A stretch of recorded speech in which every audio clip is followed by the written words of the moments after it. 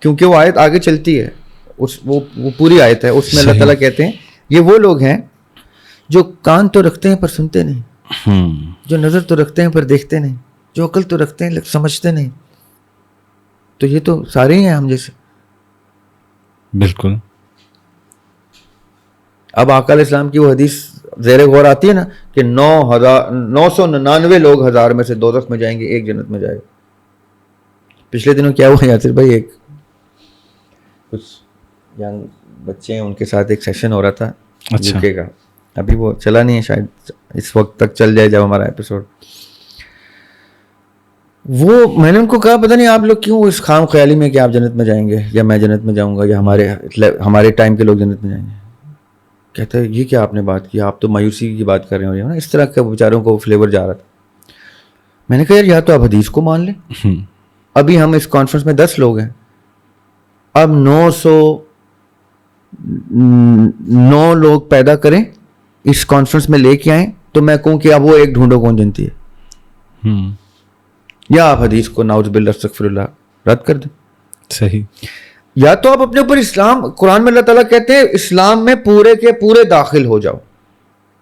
صحیح. ہم کیا کرتے ہیں, ایک ٹانگ ایک کشتی میں, ایک ٹانگ ایک کشتی میں, اور ایک ادھر والی تو جنت میں جائے گا, ادھر والی جنت میں جائے گا. ایسے جنت, ہم جنت لے کے ہی نہیں آئے تھے یاسر بھائی. اچھا. جنت لے کے آنے والی شکلیں ہی اور ہوتی ہیں. جنت لے کے آنے والی شکلیں میں آپ سے ابھی گارنٹی, آپ جو سن رہے ہیں ہماری پوڈ کاسٹ, 10 لوگ اپنے ذہن میں لے کے آئے جن کے بارے میں وہ اپنی گردن کٹوانے کو تیار ہے کہ جنتی ہے. 10 لوگ پورے نہیں کر سکتے. بہت مشکل, ایک بھی شاید مشکل نہیں کر سکتے. میں ہسٹری کی بات نہیں کر رہا ہوں, ہسٹری میں تو ہوں گے. اپنے مشاہدے سے اپنی پوری زندگی, جس نے 50 سال جیے ہیں, 100 سال جیے ہیں, جو بھی جس عمر میں بیٹھا ہے, مجھے 10 بندے گنوائے کہ میں اپنی گردن کٹوانے کو تیار ہوں کہ جنت میں جائے گا. نہیں ہے. یہ جو بہت اسکالرز بن کے بیٹھے ہوئے نا ماشاءاللہ ہمارے علماء, میں کیوں کہتا ہوں کہ یار دین کی بات کرتے ہو تو ڈر جایا کرو. اپنے آپ کو دین کا باقاعدہ دائی بھی کہتے ہیں. آپ گارنٹی دیں, کوئی بھی اسکالر, کوئی بھی عالم گارنٹی دے کہ وہ جتنے لوگ بیٹھے ہیں ان کو جنت میں لے کے جا رہا ہے, میں اس عوام کا حصہ بن کے اس کے چرنوں میں بیٹھنے کو تیار ہوں. وہ اپنی جنت کی گارنٹی نہیں دے سکتا, وہ ان بیچاروں کی کیا دے گا. اچھا ریاض بھائی, اس کے ساتھ ایک سوال لے لیں کہ عہد لست میں جب اللہ تعالیٰ ہم سے پوچھ رہے تھے کہ دنیا چاہیے یا آخرت, تو کیسے پتا چلا کہ تب ہم نے کس چیز کا انتخاب کیا تھا؟ ہمارے کرتوتوں سے یاسر بھائی. ٹھیک ہے. دیکھیں میں آج آپ سے پوچھتا ہوں, آپ کے بچے بڑے ہو کے کیا بنیں گے, تو آپ کہیں گے مجھے کیا پتا. نہیں, آپ گیس کریں. تو کیسے گیس کریں گے آپ؟ ان کی عادات و حرکاتوں سے نا. ہاں, اور یہ پریکٹیکلی ہوتا ہے. بچوں کی عادات کو مد نظر رکھتے ہوئے بعض اوقات والدین پیشین گوئی کر دیتے ہیں, اور 90% باپ یا ماں ٹھیک ثابت ہوتے ہیں کیونکہ وہ ان کی فطرت سے واقف ہوتے ہیں. اللہ تعالیٰ نے بھی یہی کہا ہے. اچھا, بڑا آسان پیمانہ ہے سمجھنے کا. یاسر بھائی ہم نے نا, پتہ ہے, دیکھیں مجھے پتہ نہیں, مجھے لوگ برا کہتے ہیں اس بارے میں, مجھے بالکل بھی مشکل نہیں ہوتی یہ کہنے میں کہ میرے اعمال مجھے جنت میں نہیں لے کے جا سکتے. کیوں؟ کیونکہ میں نے قرآن پڑھ لیا. یا تو میں قرآن نہ پڑھتا اور یہ عالموں کی باتیں سنتا رہتا تو شاید میں خواب خرگوش میں جنت میں بھی چلا جاتا. اس میں پتہ ہی کچھ نہیں سی, لے آؤ بیچارے نے. اب مجھے اس میں اتنی سخت پیرامیٹرز نظر آئے ہیں کہ میں نے سر پکڑ لیا اور میں نے ارد گرد بندے بٹھانے شروع کر دیے, کبھی ماں کو, کبھی باپ کو, کبھی بہن کو, کبھی بھائی کو, اور بیٹھو ہم تو برباد ہو گئے. قرآن نے جو میٹر رکھا ہے ڈیڈی, اس میں تو آپ بھی نہیں جنت میں جا رہے. اچھا ریاض بھائی, اسی گفتگو سے نا ایک بڑا مزیدار سوال میں نے نوٹ کیا ہے, اس کی کنٹینیوٹی میں لے لیں کہ اولاد پر والدین کا ٹیسٹ کا تھریش ہولڈ کیا ہے. ٹھیک ہے جی, یہ سوال کرنے والے پوچھ رہے ہیں اولاد پر والدین کا ٹیسٹ کا تھریش ہولڈ کیا ہے, کہ کیسے اولاد حق ادا کر سکتی ہے. سوال یہ ہے کہ اولاد جو ہے والدین کے ٹیسٹ پہ کیسے پورا اتر سکتی ہے. ہاں جی, یہ بھی کہ والدین اولاد کے لیے کو لے کر ایکویلٹی نہ کریں, مطلب سبلنگز میں, تو اولاد پر کیا لازم ہے اگر پیرنٹ ٹاکسک ہوں, پیرنٹ کے بارے میں کہہ رہے ہیں, تو اس صورت میں رف ہونے کا مطلب وہ یہ پوچھنا چاہ رہے ہیں کہ گستاخی کرنے کا یا غصہ کرنے کا کی گنجائش ہے. تو دریاب بھائی کا زاویہ جاننا چاہتا ہوں. اچھا میرے خیال میں نے بہت ٹکڑوں میں کیونکہ رومن اردو میں لکھا ہوا ہے, اگر آپ سوال سمجھ گئے ورنہ میں یہ نوبت آ گئی ہے. قرآن میں اللہ تعالیٰ کہہ رہے ہیں وَبِالْوَالِدَيْنَ احسانًا, اور بچے سوال کیا پوچھ رہے ہیں, نہیں ہم نے یہ نہیں کرنا, باپ میرا ٹاکسک ہے, ماں میری ٹاکسک ہے, میں نے برا پیش آنا. تو آپ قرآن کو سائڈ پہ کریں نا یار, آپ کہیں نہیں مانتا بھائی میں اس کتاب کو. یہ بھی والدین نہیں ہوئے, اللہ ان کو بچے دے اور ڈھیر سارے دے, اور شرارتی سے دے, اور صحیح تنگ کرنے والے دے جو رات کو جگائیں جب ٹیں کر کے روئیں, تب میں پوچھوں کہ ٹاکسک ماں کیا ہوتی ہے, ٹاکسک باپ کیا ہوتا ہے. شرم بھی نہیں آتی لوگوں کو یہ سوال کرتے ہوئے, ماں باپ کے بارے میں یہ کہہ رہے ہیں. ہم نے یاسر بھائی میرے والد صاحب نا بڑا سخت آدمی تھے, ہاکیاں بیٹ ٹوٹے ہوئے ہماری کمروں پہ, بیلٹ نکالتے تھے تو بکل والی سائڈ سے مارتے تھے. ہم نے وہ بچپن دیکھا ہوا ہے. آج میں 10 شعر باپ کے نہ سناؤں تو مجھے تسلی نہیں ہوتی کہ یار پوڈ کاسٹ میں مزہ نہیں آیا عدیم ہاشمی کا شعر نے سنا. میں کہوں وہ ٹاکسک تھے تو وہ یہ تھے, شرم کا مقام, مجھے قبر نصیب نہ ہو میں ایسی بات کروں. اچھا یہ اکثر میرا 2-3 دفعہ وزٹ بھی ہوا اولڈ ایج ہومز میں, تو مجھے تو آج تک یہ سمجھ نہیں آتی کہ وہ کون سے بچے ہوتے ہیں جو والدین کو وہاں چھوڑ آتے ہیں. سر وہ بچے نہیں ہوتے, وہ لٹرلی وہ بچے نہیں ہوتے. بچے جو ہوتے ہیں نا معصوم ہوتا ہے, جو بچہ ٹرم ہے نا وہ معصوم ٹرم ہے. وہ جانور ہوتے ہیں. دیکھیں جب یہ اپنے ڈائپرز گندے کر رہے ہوتے ہیں نا, آپ نے تو بچے پالے ہیں ماشاء اللہ, جی جب یہ راتوں کی نیند حرام کر رہے ہوتے ہیں اور صبح آپ نے دفتر جانا ہوتا ہے انہی کے ڈائپرز خریدنے کے لیے, انہی کے سیریلز خریدنے کے لیے, اور آپ ساری رات جاگتے ہیں. ہم تو پھر آپ کو بتاؤں, ہم تو سستے میں نکل جاتے ہیں مرد جو ہے. یہ تو ماؤں سے پوچھیں, خالی ایک ماں سے جس نے ایک بچہ ریز کر کے بیاہ دیا ہونا یا بچی, اس سے پوچھیں کہ کیوں ماں کے قدموں تلے جنت ہے, تو کہے گی بیٹے میں تجھے کیا بتاؤں, میں تو کتابیں لکھ سکتی ہوں اس کے اوپر, کیونکہ میرے اوپر تو وہ بیتی ہے جہنم جس کی وجہ سے جس کو میں نے شیلڈ کر کے اس کو جنت کا ماحول دیا تھا. اور آج وہ مجھے کہہ رہی ہے کہ تمہیں اولڈ ہوم میں چھوڑنا ہے, اور وہ پھر بھی پتہ ہے کیا کرتے ہیں, ٹھیک ہے, وہ یہ نہیں کہتے ماروں یہ کروں چپیڑ ماروں, کہتے ٹھیک ہے چھوڑاؤ. وہ پڑے رہتے ہیں وہاں پہ بھی دعائیں دے رہے ہوتے ہیں, وہ لگتی نہیں دعائیں ان کی انشاءاللہ. ایسی بے قدری اولاد جو ہے اس بیچاری پہ ماں کی بھی دعا نہیں لگتی. وہ انشاءاللہ وہ ایک ہم نے بچپن میں داستان سنی تھی, ایک بندہ اپنے باپ کو بوری میں ڈال کے نا پہاڑی پہ لے کے جا رہا ہوتا ہے. تو جیسے ہی وہ پہاڑی کے اوپر پہنچتا ہے پھینکنے کے لیے, تو بیٹا پھینکنے لگتا ہے, تو باپ کہتا ہے بیٹے, اب بوری میں سے بولتے ہیں یہاں سے مت پھینکی اور اوپر جا. کہتا ہے تم بوری میں بیٹھ کے بول رہا ہے, میں تو تیرے پھینکنے جا رہا ہوں. کہتا ہاں میں نے یہاں سے پھینکا تھا تو میرا باپ بچ گیا تھا. یہ وہ جب گھوم کے مکافات عمل کی تھپڑ کھائیں گے نا, ان کو جب چپیڑے لگیں گی نا حقیقت کی, اور جب یہ واقعتاً ایک ٹاکسک باپ یا ماں بن کے اپنے بچے کے اوپر وارد ہوں گے نا, اور آگے سے بچہ زبان نکالے گا نا اپنے قد سے لمبی, تب ان کو پتہ چلے گا ٹاکسک باپ کیا ہوتا ہے, ٹاکسک. اچھا دریاب بھائی, اس کے برعکس میں ان بچوں کو بھی جب دیکھتا ہوں, چھوٹے چھوٹے بچے ہیں سڑکوں پہ جگہوں پہ کام کر رہے ہوتے ہیں. یاسر بھائی یہ سب کی سب چیزیں ہم لکھوا کے آتے ہیں. ہم یہ تک لکھواتے ہیں کہ ہم ایسے ماتڑ سے گھر میں پیدا ہوں گے, ہم ایسا نمبر کا سبلنگ ہوں گے, اتنی مشکلیں دیکھیں گے, اتنی تکلیفیں دیکھیں گے, اور رات سوتے ہوئے کہیں گے اللہ اکبر, تو بس ہماری وہ ساری مصیبتیں ختم ہو جائیں گی, وہ ادھر اجر میں ٹرانسفر ہو جائیں گے. ہم اس وقت بڑے بڑے دعوے کرتے ہیں, ہمیں ایسا پیدا کر دینا, ویسا پیدا کر دینا, نعمتیں کم دے دینا. ہم اپنے نصیب کی فیکٹری میں جا کے نا چیزیں مائنس کرا رہے ہوتے ہیں, کیونکہ اس کے اگینسٹ جنت اور باقی درجات مل رہے ہوتے ہیں. جیسے ہم دنیا میں آتے ہیں ہم رب کو تو ویسے ہی بھول جاتے ہیں. کوئی میرے جیسا آ کے کہتا ہے قرآن پڑھ لو, تو کہتے ہیں نہیں ہمیں پڑھنے کی کیا ضرورت ہے, ہمیں عالم نے بتا دیا کہ جنت میں جا رہے ہیں. صحیح. اچھا ویسے میری کوشش ہوگی کبھی, میں پچھلے دنوں بھی سوچ رہا تھا کہ ان بچوں سے ملاقات رکھی جائے, بلکہ آپ شاید کل ذکر کرتے شہزاد روئے کا کہ ان کی این جی او کے حوالے سے. اچھا میرے علم میں اتنی تفصیل سے نہیں تھی, بلکہ میں نے انہیں ریکویسٹ بھی کر رکھی ہے کہ کبھی ہمارے پوڈ کاسٹ پہ تشریف لائیں اور ان بچوں کے حوالے سے ہم ضرور. میں نے بھی ان کو خاص طور پہ کہا ہے کہ وہ پوڈ کاسٹ میں آتے نہیں ہیں. میں نے ان سے کہا ہے کہ یاسر بھائی کے پوڈ کاسٹ میں ضرور آئیں. اچھا اچھا. کیونکہ آپ کے جو پوڈ کاسٹ کا معیار اور مزاج ہے نا, جی وہ میرا خیال ہے وہ اس طرح سے آشنا نہیں ہے. جب وہ آ کے ایکسپیرینس کریں گے نا تو آئی گارنٹی ہم کہ ہی ول لائک اٹ. اور وہ بڑے خاص آدمی ہیں. وہ جو اسکول ہے ان کا, میں تو ان کی ڈاکیومنٹری دیکھ کے تو پریشان ہوا کہ یار کس لیول پہ آدمی کام کر رہا ہے, اور وہ اتنا ڈھکے چھپا کام کر رہا ہے کہ شاید وہ پبلک نہیں کرتے اس کو. یہ جینوئن لوگوں کی پہچان ہوتی ہے. وہ ایز اے سنگر بھی مجھے بڑے پسند تھے جب وہ گاتے تھے باقاعدہ. جی. اور مزے کی بات یہ کہ there was a point when I shared stage with him while performing.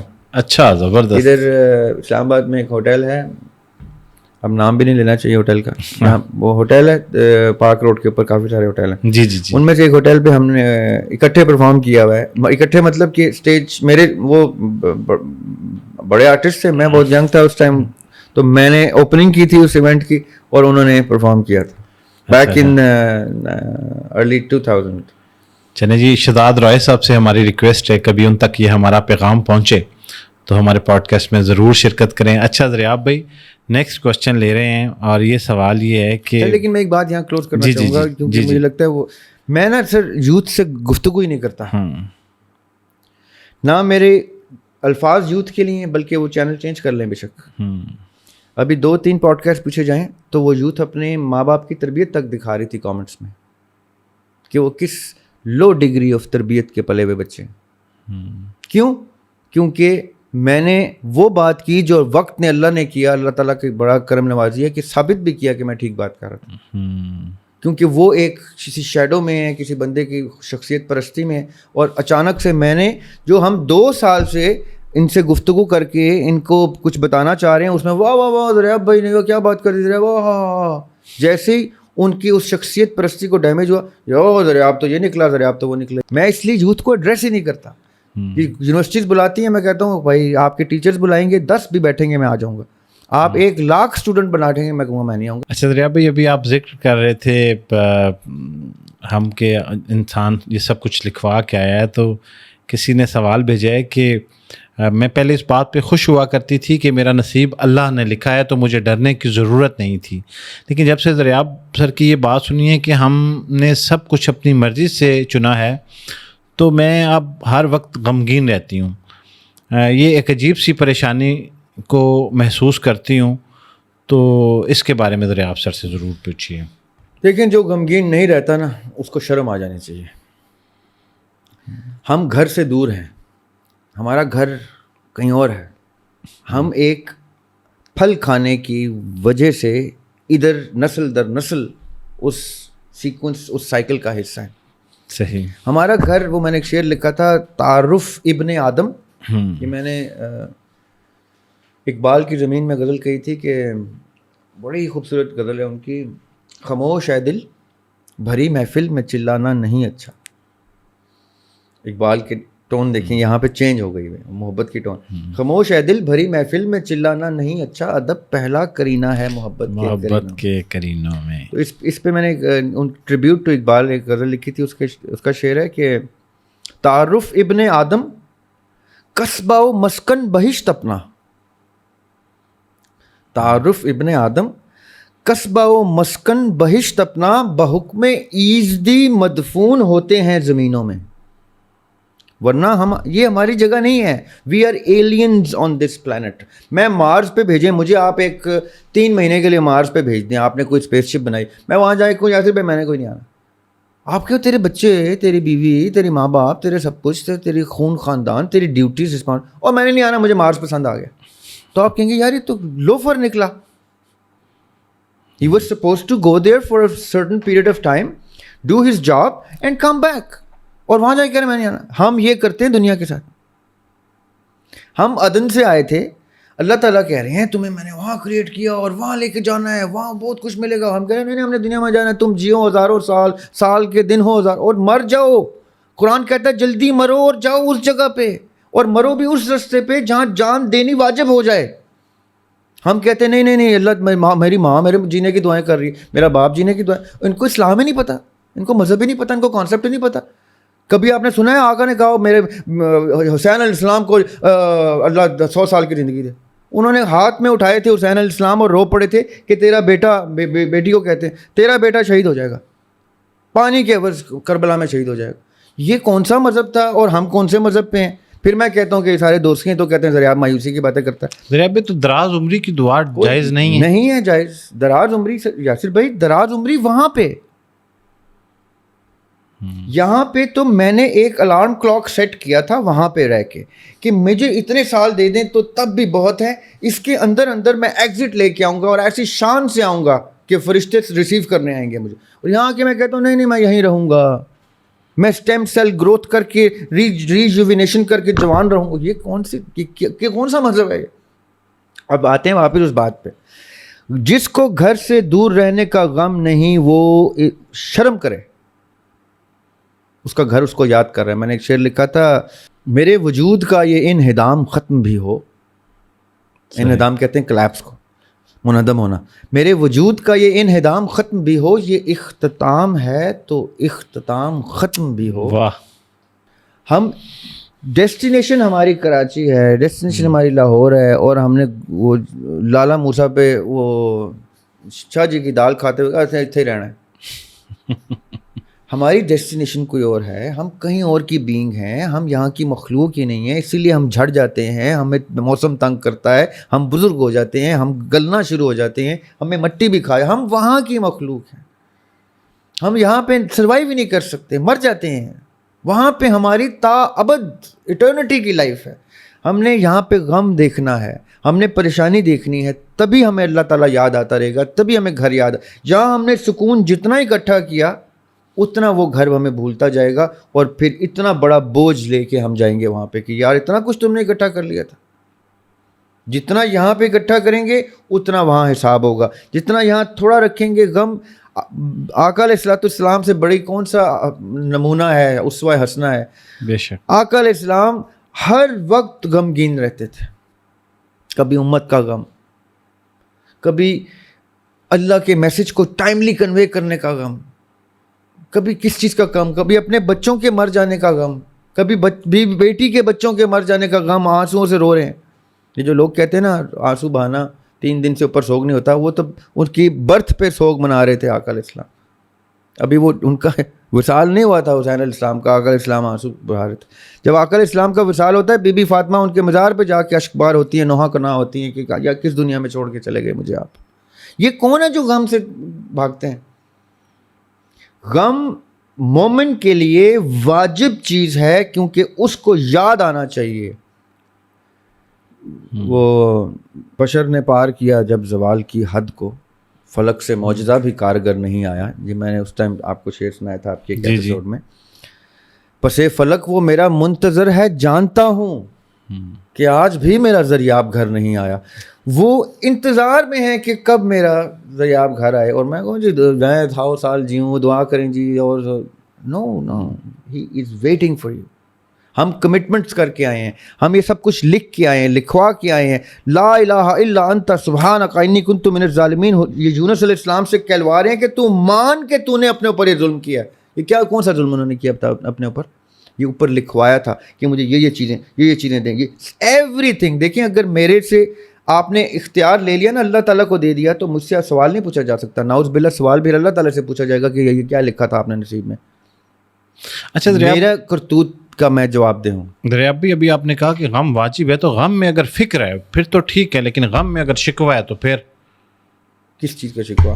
مطلب کچھ لوگ جو ہے آپ نے کہا کہ شکوہ وہ کرے گا نا, غمگین ہوا جی اور غمگین ہو کہ اس کو فکر ہوئی, ٹھیک ہے, یہ تو چلے سمجھ آئی. لیکن غمگین ہوا اور شکوے میں بدل گیا, وہی نا, وہ تو پھر دنیا کے لیے غمگین ہو رہا ہے نا. شکوہ تو یہ ہوگا نا کہ مجھے یہ کیوں نہیں دیا, وہ کیوں نہیں دیا, یہ کیوں ہو گیا میرے ساتھ. جان کے مانگیں, کہ یا اللہ مجھے اتنی سخت زندگی دیں کہ میں تجھے ایک گھڑی میں کیونکہ خوشی میں ہم کہاں اللہ کو یاد کرتے ہیں. ہمیں تو چوٹ لگتی ہے تو ہائے اللہ منہ سے نکلتا ہے نا. خوشی میں تو ہم اب اس کو یاد کرتے ہیں. وہ کسی نے کیا خوبصورت کہا ہے, مولا علی کا ہی قول ہے, جس کو آپ غم میں سب سے زیادہ یاد کرتے ہیں نا, جس بڑے مزے کا آپ کو میٹر بتا رہا ہوں, غم جب آپ کو تکلیف ہوتی ہے اور جس کو آپ یاد کرتے ہیں نا, وہ آپ سے سب سے زیادہ پیار کرتا ہے. اچھا, جس شخص کو تکلیف میں آپ یاد کرتے ہیں وہ شخص آپ سے سب سے زیادہ پیار کرتا ہے, اور جس شخص کو آپ خوشی میں یاد کرتے ہیں آپ اس شخص سے سب سے زیادہ پیار کرتے ہیں. چلیں جی, آپ سب لوگ سننے والوں کے لیے ایک اسائنمنٹ ہے, کامنٹ میں بھی بتائیے گا کہ آپ ایک لمحے کے لیے سوچیں کہ کبھی آپ بہت غمگین ہوئے تو آپ سب سے پہلے کس کو کنیکٹ ہوں گے, اور عجیب بات یہ ہے کہ یہ دونوں مختلف لوگ ہوں گے, اور خوشی میں کس کو کنیکٹ ہوں گے, اور کیا آپ شرم آئے گی, اس سے اتفاق کرتے ہیں کہ یہ دونوں مختلف لوگ ہوں گے, اور شرم آئے گی کہ یار یہ تو کتنی ٹھیک بات ہے کہ غم میں اس کو یاد کرتا ہوں جو مجھ سے سب سے زیادہ پیار کرتا ہے, اور میں اس کو خوشی میں نہیں یاد رکھتا کیونکہ میں اس سے سب سے زیادہ یہ پیار ویسے اس کے پیچھے کیا فلسفہ ہے؟ کیونکہ دیکھیں غم میں انسان صرف اس ڈھارس کے اوپر ہاتھ رکھتا ہے جو کنفرم ہو کے مجھے بہنے نہیں دے گی, مجھے سہارا دے گی. ادیم ہاشمی کا شعر پھر یاد آ گیا, جو دیا تو نے ہمیں وہ صورت زر رکھ لیا, جو دیا تو نے ہمیں وہ صورت زر رکھ لیا, تو نے پتھر دے دیا تو ہم نے پتھر رکھ لیا. واہ, سسکیوں نے چار سو دیکھا کوئی ڈھارس نہ تھی, سسکیوں نے چار سو دیکھا کوئی ڈھارس نہ تھی, ایک تنہائی تھی اس کی گود میں سر رکھ لیا. واہ. اور کیا اس کا ایک شعر ہے کہ دید کی جھولی کہیں خالی نہ رہ جائے ادیم, دید کی جھولی, واہ واہ واہ, دید کی جھولی کہیں خالی نہ رہ جائے ادیم, ہم نے آنکھوں میں تیرے جانے کا منظر رکھ لیا. کیا بات ہے. اس میں جو ڈھارس والا شعر ہے نا, ہم ڈھارس اس کو بناتے ہیں جس پہ پتہ ہو کہ تقیہ کر سکتے ہیں. اب وہ کون ہوتا ہے جو آپ سے سب سے زیادہ پیار کرتا ہے, وہ آپ کو مایوس نہیں ہونے دے گا, آپ نے اس کو یاد کیا تو وہ جان بھی حاضر کرے گا. لیکن جب ہم خوش ہوتے ہیں نا تو نیچرلی ہم سب سے پہلے اس کو خوشی بتاتے ہیں جس سے ہم سب سے زیادہ پیار کریں. وہ میرے ساتھ یہ ہو گیا, میری لاٹری نکل آئی ہے, فلاں ہو گیا, یہ ہو گیا, آپ اس کو کال کرتے ہیں, اس کو جس سے آپ سب سے زیادہ آپ خوشی شیئر کر. اس ٹائم آپ کو شرم آتی ہے, وہ یار میں نے اس کو نہیں یاد کیا جو میری ڈھارس بنتا ہے جب بھی میں تکلیف میں ہوتا ہوں. یہ دو ہمیشہ ہی مختلف لوگ ہوتے ہیں, یاسر میں بڑی سیڈ بات ہے.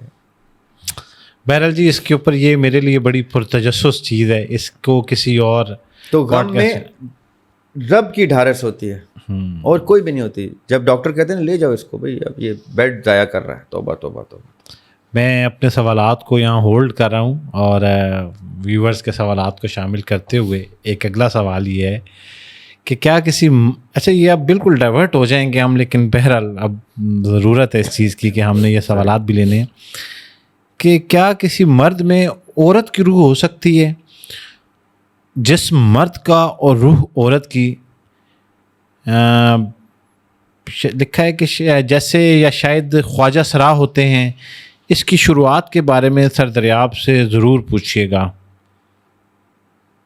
آج تک کوئی جواب نہیں ملا مجھے اس بارے میں. اچھا دیکھیں جی, خواجہ سرا ایک ایسا چیپٹر ہے جس کے بارے میں میں نے بہت بہت سیر اصل گفتگو کی ہوئی ہے, اور میری ایک خاص دلی محبت ہے ان سے, کیونکہ وہ پوری دنیا میں جہاں پہ بھی پائے جاتے ہیں سب سے نگلیکٹڈ لوگ ہوتے ہیں. نہ سوسائٹی ان کو جگہ دیتی ہے, نہ کلچر ان کو جگہ دیتا ہے, نہ ریلیجن ان کو جگہ دیتا ہے, نہ معیشت ان کو جگہ دیتی ہے کہ کسی ایسی جگہ جہاں سٹیکس آ جائیں. They are the most disowned human beings پہ زور کیوں دے رہا ہوں, کیونکہ اشرف المخلوقات کہا جاتا ہے ہیومن بینگز کو. They are the most disowned human beings that I have seen in my life. میں نے یتیم خانے بھی دیکھے ہیں, یتیم بچوں کو بھی آسرا مل جاتا ہے. میں نے اسپیشل لوگوں کے ہومز بھی دیکھے ہیں, ان کو بھی آسرا مل جاتا ہے. خواجہ سرام کو صرف ٹھوکریں ملتے ہیں, صرف دھتکارتے ہیں ہم ان کو, صرف ہم ان کو برا بھلا کہتے ہیں, ان سے دور رہتے ہیں, کراہت کرتے ہیں. ایک بدعا دیتا ہے خواجہ سرا, ایک اتنی سی عرش ہلا دیتی ہے اس کی بدعا. بڑے بڑے فنکار میں نے منہ کے بل گرتے دیکھے ہیں خواجہ سراؤں کو کی بدعا لیتے ہوئے. It is that strange. Allah تعالیٰ کو بڑے پیارے ہیں خواجہ سرا. میں آپ کو مزے کی بات بتاؤں, میں نے بڑے ملکوں کا میرا وزٹ ہوا اللہ کی طرف سے, میں نے ہر جگہ یہ طبقہ دیکھا اور ہر جگہ اس کو اپنے اپنے خدا کے بہت قریب دیکھا.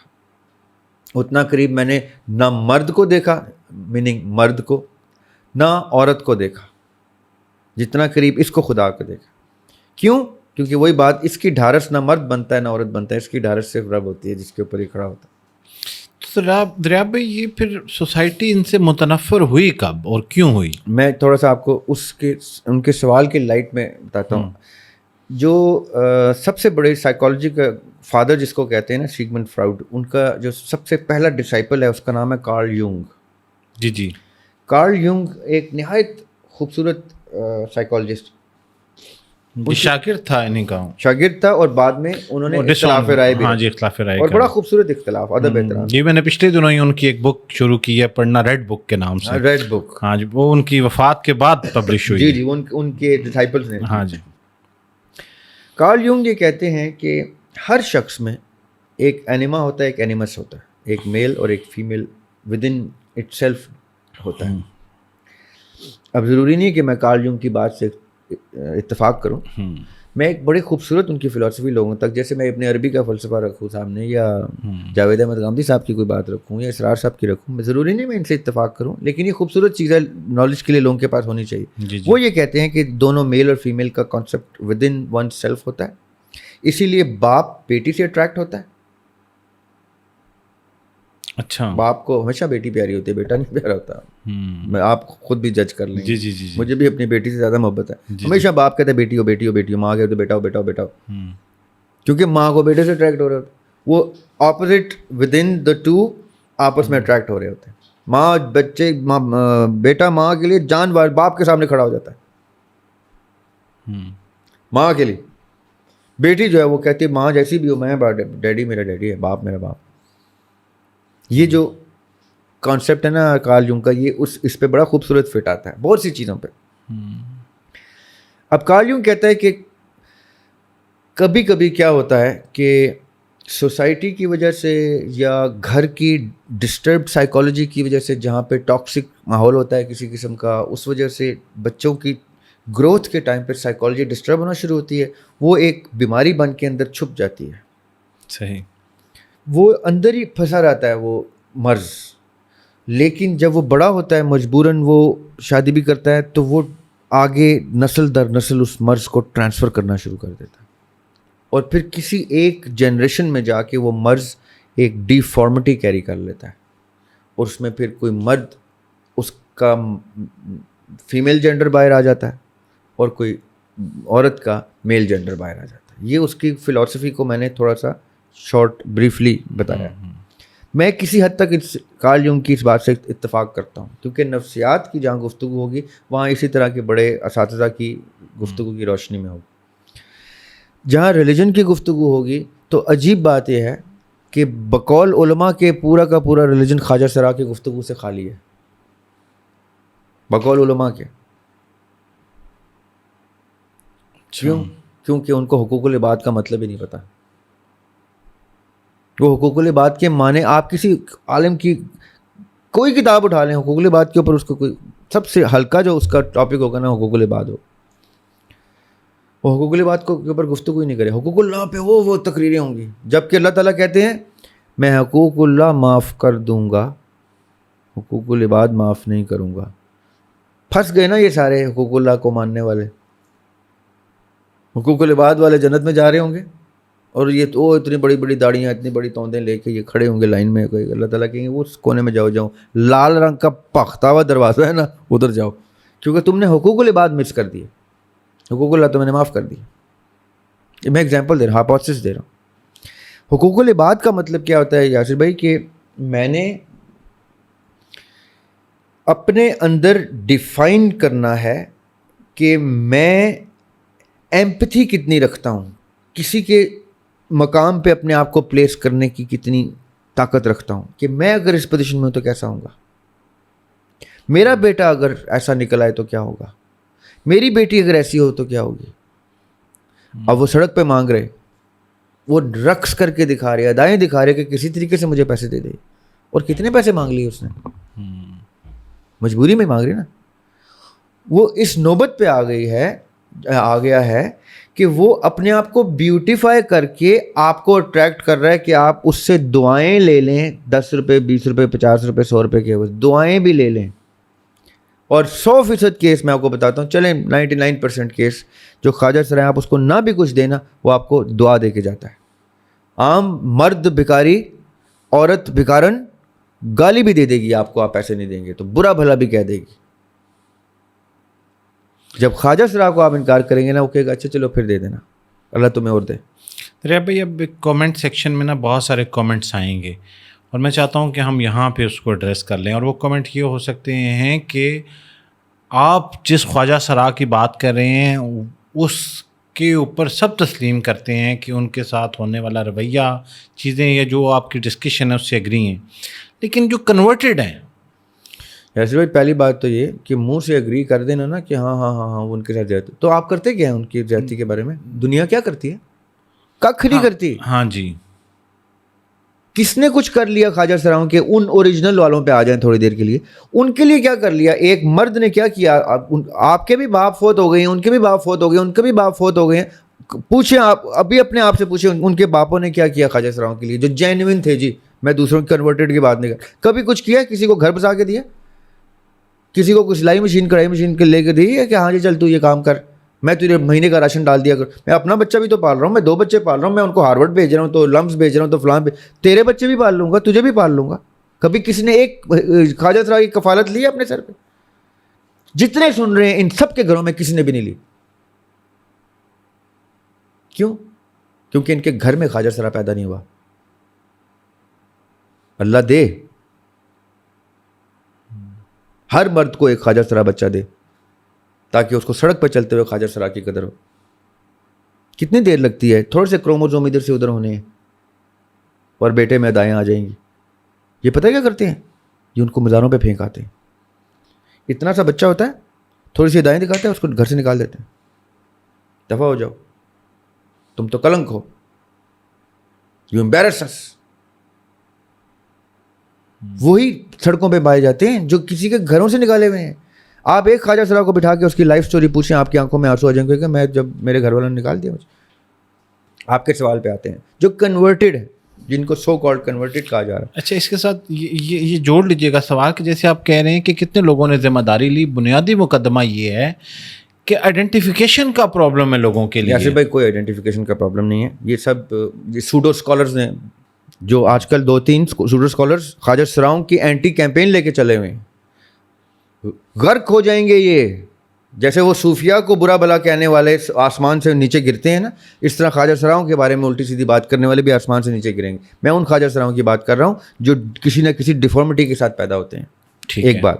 اب آ جائیں ان کے اوپر جو سو کالڈ کنورٹڈ ہے. ٹھیک ہے, کنورٹڈ کیسے ہوتے ہیں یاسر بھائی؟ میرے گھر میں اگر میرا بیٹا اس رجحان کی طرف جا رہا ہے تو مجھے ذمہ داری لینی ہے. میرے معاشرے نے ذمہ داری نہیں لینی, میری اسٹیٹ نے ذمہ داری نہیں لینی, میں نے ذمہ داری لینی ہے. میرا بیٹا قتل کر کے آئے گا تو میں نے ذمہ داری لینی ہے. میرا بیٹا جب میڈل لیتا ہے تو میں کہتا ہوں اب میرا بیٹا ہے نا, آخر کس باپ کا بیٹا ہے؟ یہ سارے اپنے اپنے وہ بیٹے نکال لیں نا جنہوں جو کنورٹ ہو گئے ہیں, اور کہیں نا آخر کس باپ کا بیٹا ہے. کنورژن بھی مین آف دا ہاؤس کی رسپانسبلٹی ہے یاسر بھائی. جو قوام ہوتا ہے نا گھر کا, جس کی ریت میں آتی ہے اس کی بیوی اس کے بچے, وہ اللہ کے کاغذوں میں بھی سوال اس سے ہوگا, حساب اس سے ہوگا. یہ جتنے بھی LGBTQ چل رہے ہیں نا, ان کے ماں باپ پھنس گئے ہیں, اجڑ گئے ہیں, برباد ہو گئے ہیں. میں ایسی نہیں کہہ رہا یہ سارا دوست کی ٹریش پیریڈ چل رہا ہے یہ. اب جب تک مہدی الاسلام نہیں آتے یہ سب دوست کی ہیں. میں اور آپ دوزخ کے باشندے. ہاں ہم وہ دوست کی ہیں جو اللہ کا نام لینے والے دوست کی ہیں. اللہ کا نام لے کے ہی وہاں جائیں گے, فخر سے جائیں گے کہ ٹھیک ہے جی ہم نے بہت گناہ کیے, ہمیں رب کے نگاہ سے بھی دور رکھنا, ڈائریکٹ ڈال دینا. ہم کیسے شکل دکھائیں گے ان کو؟ یہ مرضی سے اقبال کا جی وہ شعر آپ کا بڑا مجھے یاد آ رہا ہے. دریاب سوچتا ہوں جہنم کا رخ کروں, مرضی سے بھی تو کوئی ادھر جانا چاہیے. اقبال کی ایک 4 مصروں کی ربائی ہے فارسی میں, اس کی میں اردو ٹرانسلیشن بتاتا ہوں. اس میں وہ کہتے ہیں کہ میں تو ادنا سا غلام ہوں, تو بادشاہ ہے, تو 2 جہان کا مالک ہے.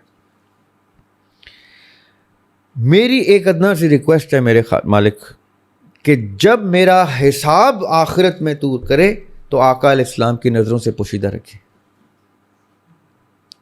کہ میں کیسے منہ دکھاؤں گا ان کو. اب اقبال کہیں فارسی میں, کیونکہ اس ٹائم وہ دریاب والا شعر سنا دیتے تو جیسے شکوہ پہ ان کے اوپر فتویٰ لگ گیا تھا تو اس پہ بھی لگ جاتا. انہوں نے جان کے ان کا 90% سخت کلام ہی فارسی میں. آج بھی ایران والے کہتے ہیں کون سا شاعر مشرق, یہ شاعر فارس ہے. آپ ان کی منقبت پڑھیں, وہ اہل بیت کے منقبت لکھ کے گئے ہیں اس میں فارسی میں, ڈھیروں منقبت. جو اہل بیت کی شان میں فارسی میں ان کا کلام ہے وہ اتنا ہے اگر تو اردو اتنا سا ہے, اور ہم شاعر مشرق کہہ کے بیٹھے ہوئے. Any way the point is, یہ سب سے پہلے سب لوگ سمجھ جائیں کہ ہم لوگ اس دور فتن میں ہیں جس دور فتن کے بعد مہدی علیہ السلام نے, عیسیٰ علیہ السلام نے آ کے حق کا پرچم بلند کر کے لوگوں کو جنت کی طرف لے کے جانا ہے. اس کا مطلب ہے دور فتن والے جو ہیں وہ صرف پریکرسر ہیں, وہ پیومنٹ ہیں جس کے اوپر سے گزر کے وقت اچھے وقتوں کی طرف جا رہے. برے وقت کے وہ پاؤں کے نیچے, کچھ وقت کے پاؤں کے نیچے کچلے جانے والے لوگ ہیں ہم لوگ, اور ہمارے بڑے بھی جو گزر گئے. اب میں یہ کیوں کہہ رہا ہوں, کیونکہ یہ حاجر سرائیں یہ سارا کیوں ہو رہا ہے, کیونکہ ان کے ماں باپ ان کو ڈس اون کر چکے ہیں, تو وہ سڑکوں پہ آ گئے ہیں. وہ کہہ رہے ہیں ہمیں رائٹس دو, جینڈر ایکس ہی دے دو, کچھ دے دو. آپ کبھی خواجہ سراؤں کی رائٹس کے اوپر خواجہ سراؤں سے سن لیں تو آپ کہیں گے یار یہ کون سی, میں تو پیرلل دنیا میں رہ رہا ہوں, کوئی مجھے تو میرے بچوں کو تو پوری آسانی ہے, یہ کس بیچارے کا بچہ ہے. وہ آگے سے کہے گا کوئی بیچارہ نہیں ہے, اس نے تو مجھے پھینک دیا تھا. یہ وہ پھینکے ہوئے بچے ہیں جن کو جب آپس میں جڑ کے انہوں نے کچھ اتحاد کر کے کچھ اٹھایا تو ہم نے ان کے اوپر انگلیاں اٹھانی شروع کر دی کہ how dare you ask for rights, because we never give you rights to begin with, we do not want to give you rights. تم نے رائٹس کلیم کرنے کیسے شروع کر, نہیں دیتے تمہیں رائٹس. اب ہم ان کو اس طرح کاٹ رہے ہیں. کنورٹڈ بھی میرا قصور ہے, آپ کا قصور ہے. اچھا, بس میرے ذہن میں آخر میں یہ سوال آ رہا ہے, لیکن میں چاہوں گا کہ ہم اس کو ہولڈ کریں گے. اور وہ سوال یہ ہے کہ کیا یہ بھی ایک انتخاب تھا کسی خواجہ سرا کا؟ خواجہ سرا بالکل 100%. ایوری سنگل پرسن جو اس دنیا میں اترا ہے وہ یہ آیت پڑھے گا تو تسلیم کرے گا. جب قرآن پڑھنا شروع کرے گا اور اس آیت پہ آئے گا نا, لا الہ الا انت سبحانک انی کنت من الظالمین, کہ یا اللہ تو سبحان ہے, میں نے اپنی جان پہ ظلم کیا. جب تک ہم یہ تسلیم نہیں کریں گے ہم کریڈٹ ہی ان کو دیتے رہیں گے, اچھائی کا بھی برائی کا بھی. پھر نیکیاں بھی اللہ نے لکھی تھی, پھر قتل و غارت جو ہو رہی ہے ناؤز باللہ وہ بھی اللہ نے لکھی ہے. پھر یہاں پہ بھی قاتل کو سزا مت دو, وہاں پہ بھی قاتل کو سزا مت دینا, کیونکہ وہ تو لکھی لکھائی چیز کے اوپر کر رہا ہے. وہ تو نہ کرتا تو سزا دینا. اللہ نے لکھا قتل کرنا ہے اور اس نے نہیں قتل کیا, ناؤز باللہ. ہم سب کچھ خود لکھ کے لکھوا کے کانٹریکٹ سائن کر کے اللہ تعالیٰ نے اس میثاق کو نہ صرف عہد لس میں بیان کیا ہے, سورہ توبہ میں بھی بیان کیا ہے کہ ہم کانٹریکٹ کر کے آتے ہیں, وعدے کر کے آتے ہیں. اور قرآن میں اللہ تعالیٰ کہتے ہیں یہ وعدے میں نے انجیل میں بھی لکھ دیے, بتا دیے, اور تورات میں بھی بتا دیے کہ تم وعدے کر کے آؤ. یعنی یہ دونوں نسلیں بھی نہیں جھوٹ بول سکتی, نہ عیسائی نہ یہودی. ان کی کتابوں میں بھی لکھا ہوا ہے کہ یہ کانٹریکٹ ہم اوپر سے کر کے آتے ہیں. اچھا دریاب بھائی, اب کچھ روایتی سے سوال ہیں, بہت دفعہ ہم ڈسکس کر چکے, لیکن پھر بھی I considered Hashmi as one of the greatest teacher in my life. I would like to clarify one thing from him. When I choose everything in عالم ارواح such as my father and child, what if my child or father would not like to be chosen like the way I choose them? نہیں نا, ایسا system میں possible ہی نہیں نا. یہ system بڑا خوبصورتی سے نٹڈ ہے. جب ارواح یہ سارا دیکھیں, میں ایک اور طریقے سے ایک اور اینگل سائنٹیفکلی سمجھاتا ہوں. ٹھیک ہے. روشنی نے, نور نے, ٹھیک ہے, ایک جیسے لائٹ سائنس میں ہے نا, لائٹ ایئرز, لائٹ کی سپیڈ ٹریول. روشنی نے سفر کرنا ہے ایک پوائنٹ سے پورا گھوم کے واپس اس پوائنٹ تک کا. نور نے ٹھیک ہے اس کی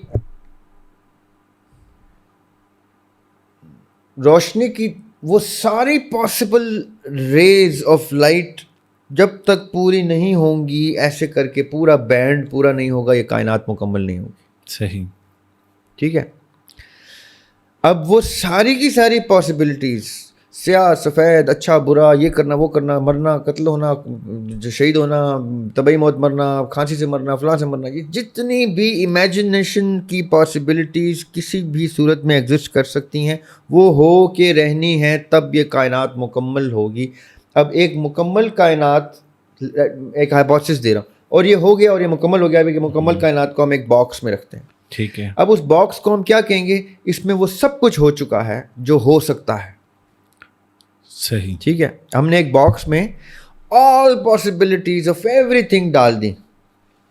تو اب اس باکس میں کیا ہے کہ وہ سب کچھ جو ہو سکتا ہے وہ اس باکس میں ہو چکی صورت میں ڈال دیا ہم نے. ٹھیک ہے. صحیح. اچھا جی، ڈال دیا. اس میں سے میں کون ہوں؟ تو ہم کیا کریں گے؟ اس کو ایکسپینڈ کر کے کھولیں گے اور کہیں گے یہ جو روشنی کی لیئر ہے نا، یہ دریاب ہے. اچھا یہ دریاب ہے تو یہ ایسے کیوں ہے؟ یہ اس لیے کیونکہ اتنی پاسبلٹیز میں جو سب کچھ ہونا تھا، اس میں سے دریاب نے کہا کہ یہ جو خوبصورت سی لائن ہے نا، یہ میں بن جاؤں گا، میں بننے کو تیار ہوں. اللہ تعالیٰ کی اس کائنات کی تکمیل کو، تشکیل کو اس خوبصورتی میں لانے کے لیے جو اللہ تعالیٰ کی خواہش ہے، جو اللہ تعالیٰ چاہتے ہیں کہ یہ سب ہو جائے جو ہو سکتا ہے، برا اچھا، جنت جہنم. وہ جو سورہ الاعراف کی 179 آیت ہے کہ کچھ جن اور کثیر جن اور انسان بنائے ہیں جہنم کے لیے، جہنم کی بھی پکچر، اس میں جلنے کا سب کچھ. دریاب ہاشمی نے یہ تک چوز کیا ہے. چلے میں کسی اور کو نہیں کہتا، آج میں ایک اور کلیم کرتا ہوں. جی جی. لوگ کسی کو کہنے پہ افینڈ ہوتے. جب دریاب ہاشمی یہ شعر کہتا ہے نا یاسر بھائی، اے کاتب گناہ تیرے صبر کو سلام، جو ہمارا ادھر فرشتہ بیٹھا ہوتا. جی جی. یہ پروین شاکر کی غزل ہے. اس کی زمین میں میں نے ان کو ٹریبیوٹ دیا تھا. تھا مد و جزر اب تو اتر جانا چاہیے، تھا مد و جزر اب تو اتر جانا چاہیے، اس عمر میں تو یار سدھر جانا چاہیے. اے کاتب گناہ تیرے صبر کو سلام. اے جو جی کیا کیا رنگ کے گناہ لکھتا ہے وہ.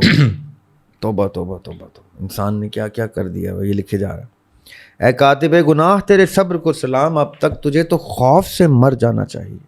دریاب سوچتا ہوں جہنم کا رخ کروں، مرضی سے بھی تو کوئی ادھر جانا چاہیے. آج دریاب ہاشمی آپ کو یہ بتا رہا ہے کہ دریاب ہاشمی نے شعر کیوں لکھا ہے. یاسر بھائی میں نا آج شعور کی اپنی پیک پہ ہوں. ایک پل پہلے میں اس سے کم شعور میں تھا. ایک پل پہلے، اس پل میں یہ جو اب پل آ رہا ہے نا، یہ والا اب والا، اس میں اپنے شعور کی انتہا پہ ہوں. یہ روشنی کی سرشت ہے، بیہیویئر ہے لائٹ کا، کہ لائٹ جب ایکسپینڈ ہوتی ہے تو وہ کسی پارٹیکل یا ویو کی صورت میں ایکسپینڈ نہیں ہوتی. یہ میری تھیوری ہے دریاب ہاشمی کی. وہ انفارمیشن، نالج، وزڈم، انٹلیکٹ کی صورت میں ایکسپینڈ ہوتی ہے. اس کمرے میں جب روشنی پھیلی ہے تو آپ کو یہ بھی نظر آنا شروع ہوا، وہ بھی نظر آنا شروع ہوا، وہ بھی نظر آنا شروع ہوا، وہ بھی نظر آنا شروع. اس نے کیا دینا شروع کر دیا؟ پھیلتے ہی انفارمیشن دینا شروع. جہاں تک ایک ٹارچ کی روشنی جائے گی وہاں تک کی انفارمیشن آپ کو نظر آنا شروع ہو جائے گی. صحیح. ٹارچ اندھیرے میں ڈال کے دیکھیں گے، جتنی اس کی رینج ہوگی، لیزر لائٹ دیکھیں دوسری بلڈنگ پہ بھی جا رہی ہوتی، اس کی رینج کیا ہے کہ وہ وہاں تک کی انفارمیشن پہنچا رہی ہے ریفلیکٹ کر کے. ایسا نہیں ہوتا کہ وہ سائنس کہتی ہے وہ ریفلیکٹ ہوتا ہے، ریفلیکٹ نہیں ہوتا. آپ کے اندر روح کی صورت میں جو نور کی کیفیت موجود ہے وہ کل عالم کے نالج سے واقف ہے. علم لدنی جس کو کہتے ہیں یا لدنی جسے کہتے ہیں، وہ آپ کی روح کی صورت میں موجود ہے. اب وہ ڈبہ بھولنا نہیں ہے ویورز نے، جس میں ہم نے ساری پاسبلٹیز ڈالی تھی اور روشنیاں ڈالی تھی. آج میں آپ کو ایک کلیم بتاتا ہوں. دریاب ہاشمی کو شعور کے اس پل میں یہ پتہ ہے کہ اس وقت جب اس نے یہ جسد ایکوائر کر کے دنیا میں آنے کا کانٹریکٹ سائن کیا تھا، اس وقت زریاب ہاشمی شعور کی اس سطح پہ تھا جس شعور سطح پہ ابھی ہے. کیسے؟ یہ بڑی یہ جو وقت ہے نا، اس وقت میری زندگی نہ پاسٹ ہے نہ فیوچر ہے، میری زندگی پریزنٹ ہے. صحیح. اس وقت اس پل میں میرا شعور اس کی ریفلیکشن ہے جو اس اسٹیگننٹ ٹائم میں ہے، جس کو ہم ایبسولوٹ ٹائم کہہ سکتے ہیں، ادھر ہے جو اس ریلیٹیو ٹائم کی ریفلیکشن ہے. یعنی ٹارچ ماری جا رہی ہے، ادھر سے ٹارچ ماری جا رہی ہے نیچے، تو زریاب ہاشمی کی انفارمیشن آپ تک پہنچ رہی ہے. یہ وہ ٹارچ ہے جو اوپر سے روح کی صورت میں ایسے ماری جا رہی ہے، جسد کی صورت میں آپ کو نظر آ رہا ہے زریاب. صحیح. ٹھیک ہے. ٹھیک ہے. اور اس کے منہ سے بیان نکل رہا ہے وہ جو وہ ٹارچ انفارمیشن دے رہی ہے. وہ اب ٹارچ والی تھیوری پہ آ جائیں. ٹھیک ہے. زریاب ہاشمی کی روح آپ کے سامنے مخاطب ہے اس وقت شعور کی اپنی اٹ موسٹ سطح پہ. وہ ٹارچ اس ٹائم یہ ریفلیکشن دے رہی ہے، کل شاید کچھ اور دے، گزرے ہوئے کل میں وہ کچھ اور دے رہا تھا. اس پل میں شعور کی ایکسٹریم سطح دے رہی ہے. وہاں سے یہ جو ہمارا پریزنٹ پاسٹ فیوچر، یہ جو زندگی موت ہے، یہ ہو چکا ہے کب کا، وہ ہے ایکسٹریم. ابھی میں اس کی ریفلیکشن آپ کو آپ کے سامنے پبلکلی لوگوں کو بتا رہا ہوں. اور اگر زریاب ہاشمی یہ کہہ رہا ہے نا کہ وہ جہنم میں جانے کو مرضی سے خود بھی ادھر کوئی جانا چاہیے کہہ رہا ہے، تو وہ شعور کی اٹ موسٹ سطح پہ کہہ رہا ہے، کیونکہ اس کو پتہ ہے کہ جنت میں جانے کا میٹر وہ پورا نہیں کر سکا. اب واپس آتے ہیں اس بات پہ کہ اچھا نہیں کر سکا، کیوں نہیں کر سکا؟ کیوں؟ کیونکہ وہ جب آل پاسبلٹیز کا ڈبہ بن رہا تھا نا، تو اس میں جہنم کے لیے کسی نے ہاتھ ہی نہیں اٹھایا تھا. یہ میں بہت بڑا کلیم بتا رہا ہوں آپ کو، یہ لوگ سمجھ جائیں نا تو لوگوں کا، وہ پنجابی میں کہتے ہیں، ترا نکل جائے. آج میں پوچھوں نا آپ میں سے، سب میں سے جو سن رہے ہیں، کہ اللہ تعالیٰ جب جہنم بنا رہے تھے تو آپ میں سے کس نے کہا ہوگا کہ میں اللہ تعالیٰ آپ نے جہنم بنائی ہے اور آپ نے قرآن میں کلیم کر دیا کہ اس میں لوگ جلیں گے، میں جلنے کو تیار ہوں؟ تو آپ کہیں گے نہیں نہیں نہیں نہیں نہیں، یہ تو کیسا اسلام بھی یہ نہیں کہتا. اور میں اسلام کی بات ہی نہیں کر رہا، میں تو محبت کے اس جذبے کی بات کر رہا ہوں، جس جذبے کو ہم نے پچھلے ایپیسوڈ میں ڈسکس کیا کہ آپ محبت کی باتیں کرتے ہیں. محبت جب عشق پہ پہنچتا ہے تو اس کی انتہا کہاں ہوتی ہے کہ عاشق نے کوئی چیز، الفاظ صادر کیے، معشوق وہ بن گیا. من تو شدم تو من شدی، من تن شدم تو جان شدی، تاکس نہ گویت بعد ازیں من دیگرم تو دیگری. جیسے اس نے کہا میں وہ بن گیا. اب جب اس نے کہا، وہ کیا خوبصورت شعر عظیم ہاشمی کا یاد آ گیا، اس نے کہا کہ ہم بھی خریدار ہو گئے. اس نے کہا کہ ہم بھی خریدار ہو گئے، خریدار ہو گئے، بکنے کو سارے لوگ ہی تیار ہو گئے. واہ. اس نے کہا کہ کاش کوئی جنگجو ملے، آپس میں یار برسر پیکار ہو گئے. واہ واہ، کیا بات ہے. اس نے کہا ادیم میرا ہاتھ تھامنا، اس نے کہا ادیم میرا ہاتھ تھامنا، چاروں طرف سے ہاتھ نمودار ہو گئے. واہ واہ. جب اس نے کہا کہ اور پھر ہم جہنم میں ان کو جلائیں گے اور ان کی جلدیں اتر جائیں گی، پھر ہم ان کو نئی جلدیں دیں گے تاکہ وہ درد محسوس کر سکیں. تو کون ہے جو سن رہا ہے اس وقت ہماری پوڈ کاسٹ جس نے کہا تھا کہ میں وہ جلد بننے کو تیار ہوں، میں وہ بندہ بننے کو تیار ہوں؟ آپ نے اب یہ کہہ دیا نا، یہ ہونا واجب ہے. یہ نہ ہو کہ کوئی کہہ دے کہ مجھے مت ڈالے. تو ایسے کئی، وہ میں نے ایک شعر لکھا تھا، اور کتنوں سے ان الحق کی صدا مانگتا ہے، اور کتنے بھلا مجنوں تیرے مارے جائیں. واہ. تو جب آپ نے کہہ دیا، میرے محبوب نے، میرے خالق نے کہ ہے، تو ان میں سے ایسے بھی جیالے تھے جنہوں نے کہا تھا کہ اس اور پاسبلٹیز کے ڈبے میں ہمیں یہ والی تار روشنی کی بنا دیں، چاہے اس میں ایٹرنیٹی میں جلنا ہو، ہم اس کے لیے جلنے کو بھی تیار ہیں. زریاب بھائی آپ کا بہت بہت شکریہ. اور آج کی نشست بڑی ہی زبردست، اور ہم کوشش کریں گے کہ اگلی ایپیسوڈ میں اسی کی کنٹینیوٹی میں آپ کے مزید سوالات کو لے کے آئیں. آپ کے وقت کا بہت شکریہ. جزاک اللہ خیر.